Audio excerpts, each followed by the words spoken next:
why do I say that there are modern day slaves? Why do I think they exist? What do I think they look like? Who are they? What group of people is it? You know what I'm saying? So, in terms of slavery, we've abolished it, and there's been many groups of people that have been slaves throughout history, and like I said, we've abolished it. But think about this for a few seconds, guys. If you abolish it for a certain group of people, then it should be abolished for all, of course. But in reality, now it's just if you're an American, you're a slave. That's what it's become. Because if you think about it, the job, your 9-to-5 job, your full-time job, whatever hours you're working, you are set in stone for that amount of hours for that company at that certain time. You take a lunch at a certain time they tell you to take it at, within a window sometimes, or at a certain time, depending on the company. And then you get off and you punch out when they say to punch out. You work this set days because they tell you to work this set days. You have these days off because they tell you you have these days off. Okay, so let's think about that. And let's think about how much time you spend at your job versus how much time you spend at your house. Let's think about that for a few minutes. 40 hours a week for 52 weeks. That's a lot of fucking time, guys. That's a lot of time. You're spending more time at your job than you are with your family at your house. Maybe you don't have a family yet, but you're by yourself. Maybe, you know what I'm saying, you're spending less time working on yourself, working on a craft beyond that work, the job, that will make you feel more accomplished, more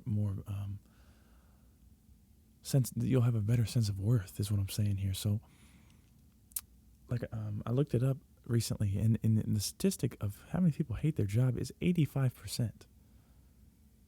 That's pretty sad. Let's be honest with ourselves here. That's pretty sad, and that's pretty fucked up, if I'm going to be quite honest with you. And I think that society is designed in a fucking horrible way.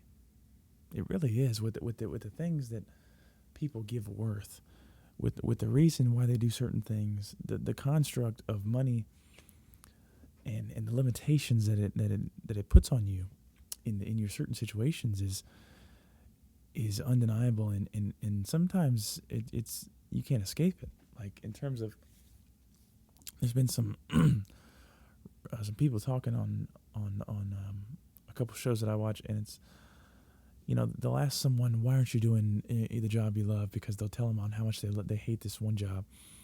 Or what would you like to do for a living? Oh, you'd like to be this. Oh, well, why aren't you doing that? Oh, because it doesn't pay enough. Or some people that are entrepreneurs, why don't you want to go start your own business? Oh, because I don't have the money. And let's think about the concept of money for just a couple of minutes here.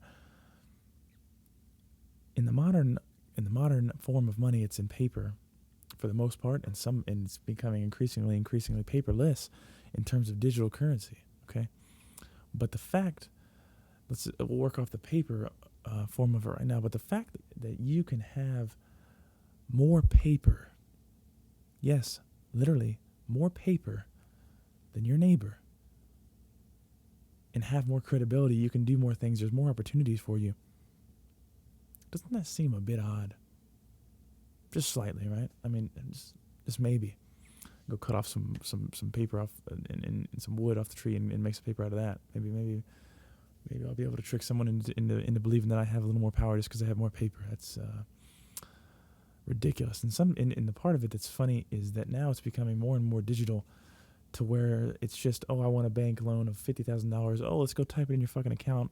Magic. Oh, there it is. Excuse me? Okay, that makes sense, right? Does it, guys? Does it make sense? Yeah. For most people, they accept it, and this is just the true nature of how society works for them. And I'm telling you to reevaluate that and look at that from a different lens, because that's insane. That doesn't make any sense. It doesn't make any sense. It really doesn't. Why do you think? Of course, everyone's going to say, well, of course there needs to be money for civilization to function properly. Is that true? think about it, really, is that 100% fact? Not necessarily. I don't think it is, because there's certain areas. I don't know if they're countries or if they're just islands or you know what I'm saying. There's certain islands that don't run off currency; they just run off of community and working together and things of that nature. And if you go over there and look, man, most of the time they got a lot more quality of life than we do, because we're so driven off of money, off of us, off of me, consume, take. This is mine. This is yours. Instead of this is ours. This is our community. This is us, not me. This is us. You know what I'm saying? This is this form of us. This form of community has been lost, and I think it's really showing how shallow we are, and that we are very, very shallow creatures and are easily manipulated, because of course I'm under the impression that there's a true agenda, true force of nature, or like I described, the entities pushing this agenda and designing society in this way, and we are easily manipulated, very, very easily.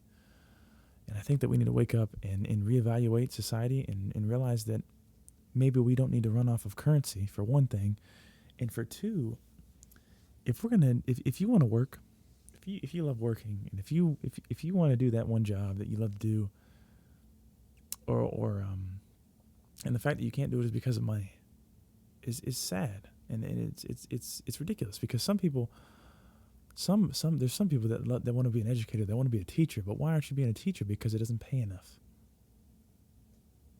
In the young, and the people that are teaching are young, or the people that are influencing the tomorrow.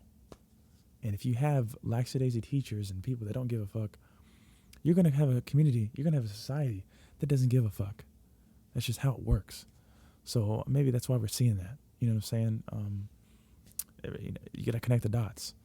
So, but like I say, that, I mean, you are a modern day slave. You are a slave if you are working a full-time job for a certain corporation, especially if you're a part of the corporation, or the corporations where you're in a suit and you're 9 to 5 working, and which I don't mean to necessarily say that you're any worse than the rest of us, but I'm just saying.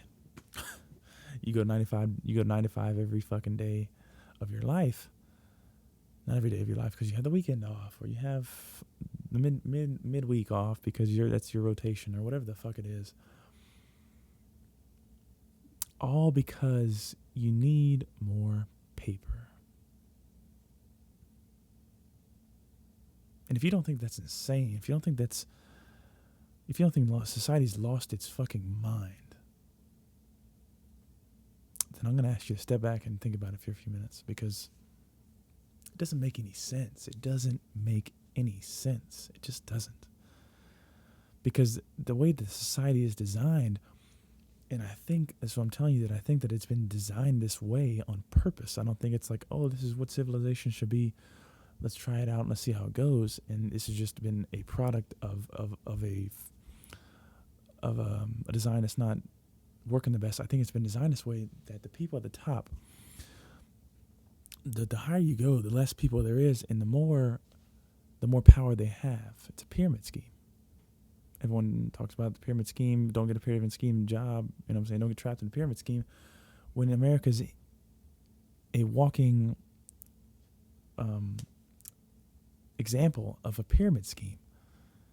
People that have no money at the bottom don't get a fucking say. People at the top, with all the money, with all the paper. I'm going to keep on drilling that into your mind, because it's fucking outrageous. But people with the most paper at the top have the most power. And what happens with them few is they control the many. And that's part of the whole thing here, is to have control over the many with the few. And I also think that's why there is big cities and big numbers in the big cities, and why there's big buildings of corporations in the big cities where there's jobs, and why there's so many jobs in the cities, is because the higher density of population you can get in a small place, the more you can control. You know what I'm saying? Because the more you get to dictate, oh, this is where the jobs are at for this is where the jobs are at for this field, this is where the jobs are at for this field. You know what I'm saying? That's how it goes. And like I said, I think that they're putting people in large quantities, large density, into small places because it's easier to control people that way. It's harder to control people in the country and people out, you know what I'm saying, out in their own and out in their isolation, if you want to call it that. But I mean, you get what I'm saying, though. The big cities are a way of controlling the many with the few, because there's few buildings, few corporations. I mean, sure, there's a lot of buildings, but I mean, in terms of relation to how many people there are, there's not many buildings. But the big buildings and the big corporations that own those buildings is what runs the fucking city, if you think about it. And also, the way to get people compact is that there's so many influences that you can have on so many people with limited, or not necessarily limited, but with lower forms of preemptive programming, because it hits more people, because it's a higher density place. Or I'm not really trying how to say that, but that's kind of what I'm getting at. But that's what I'm saying, man. The 9 to 5 thing is a trap. It looks good, it pays good, it has good benefits, it has this, it has the other. But you know what it's stealing from is the most valuable thing in your existence, in this illusion. The most important thing in this illusion, the most valuable thing in this illusion is your time. And of course, on top of every fucking thing else that they're trying to program into you, to feel, to say, to not do, to do, let's take away the one thing that's going to give you the most progress in your life. Let's take away that time. Let's take this shit away. Let's give you the weekend. We'll give you the back half of the day. Not even back half of the day. The back fourth of the day. To where when you go back to the house, you're tired. You don't want to do anything. You just want to sleep. You don't want to make any progress for yourself in terms of your being or work on a craft. No.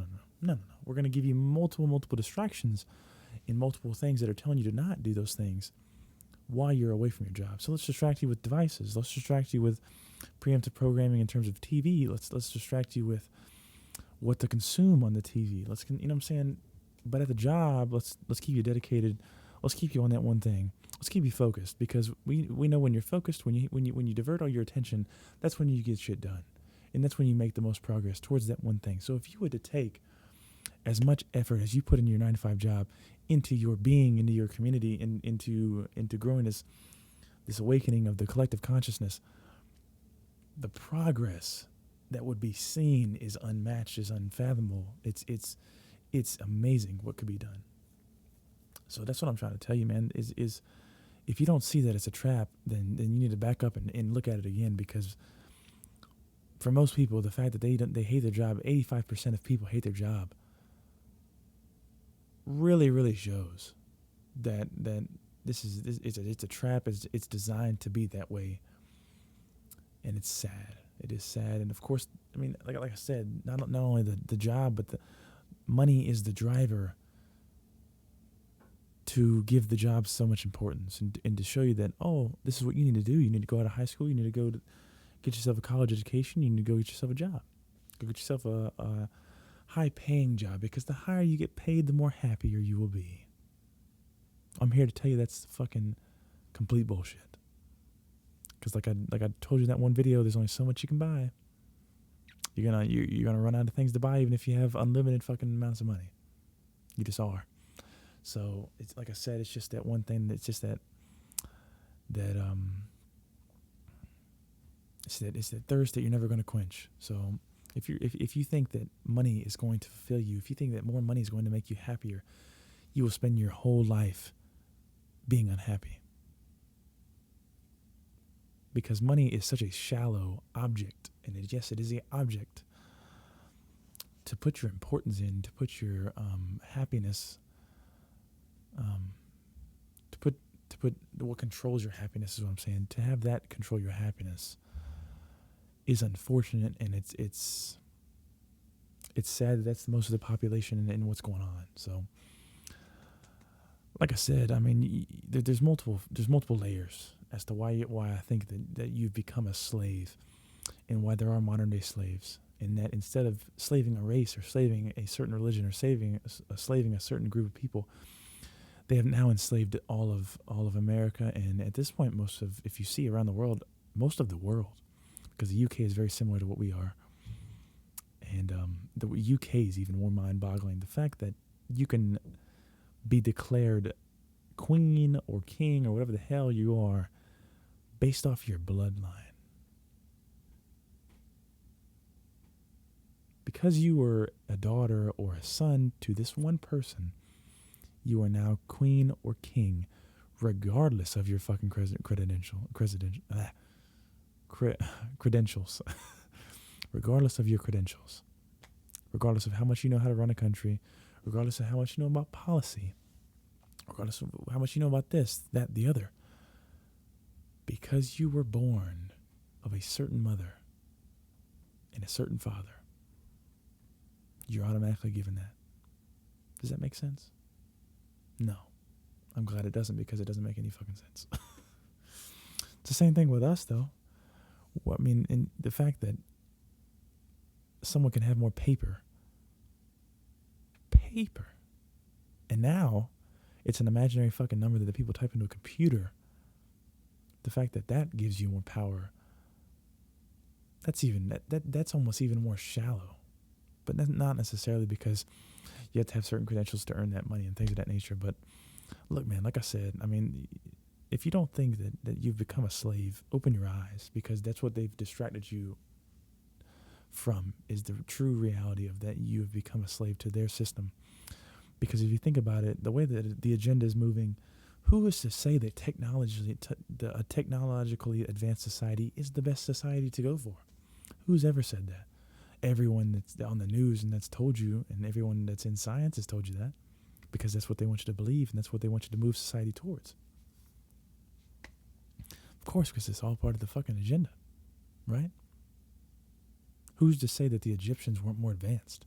Who's to say that there was more civilizations before us that were more advanced? Who is to say that society has to move in a linear line of chronological order, in terms of we are at the cutting edge of technology. Well, that might be true, but we are the cutting edge of advancement. Who dictates that? And who is to say that we are at the cutting edge of advancement? I don't necessarily think that's true, because who is to say that society and civilization and their advancement isn't more of a cycle type deal, in terms of, this society becomes advanced, and then all of a sudden some crazy catastrophe happens and they reset to zero. You know what I'm saying?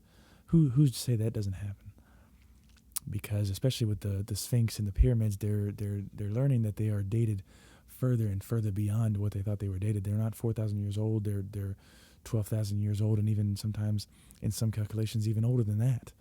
So the fact that you think that there wasn't an advanced society before us, it shows you that you're being a little too egotistical, and being a little too much about you think you're too smart for that.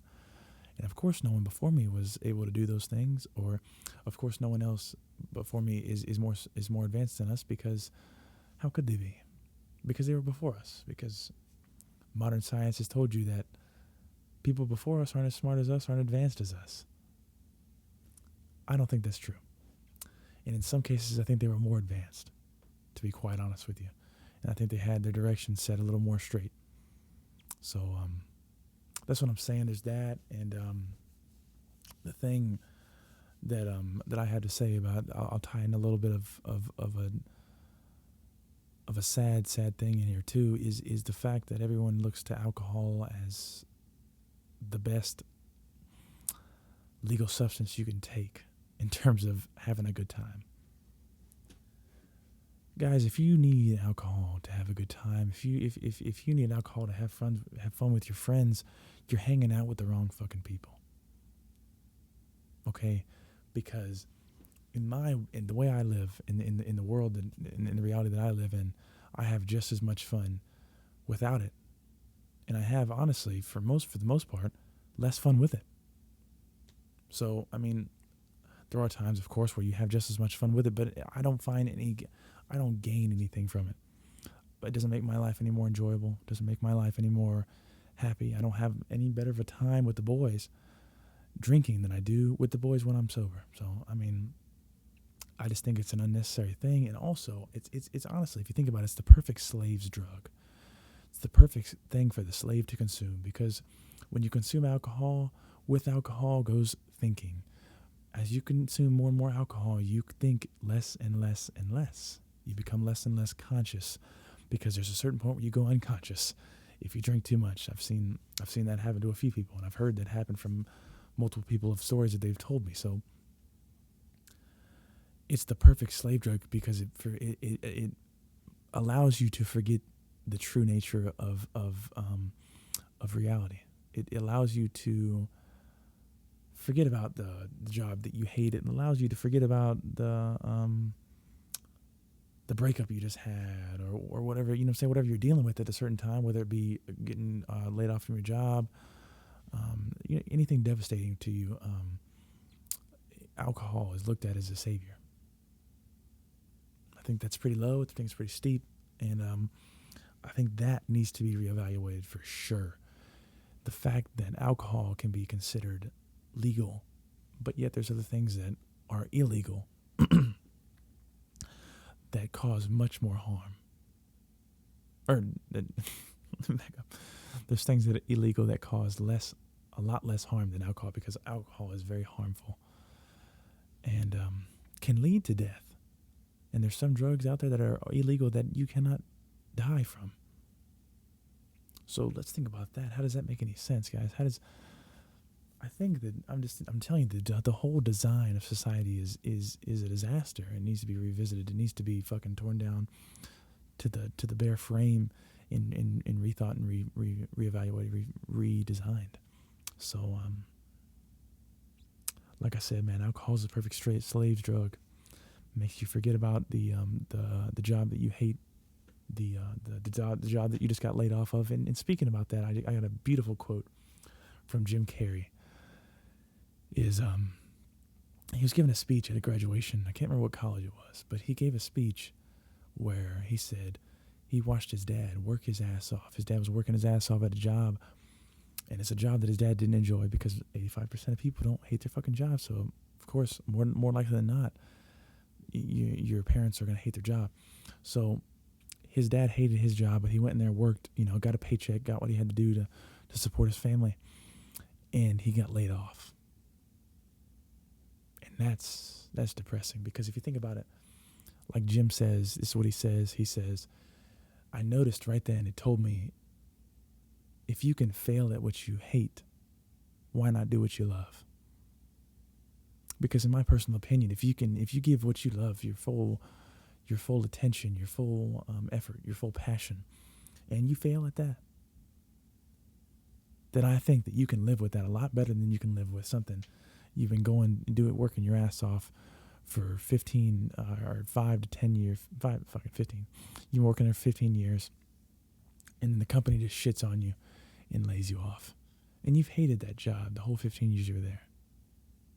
So if you can fail at something you hate, why not do what you love? So that's what I'll leave you with, and I'll see you next week.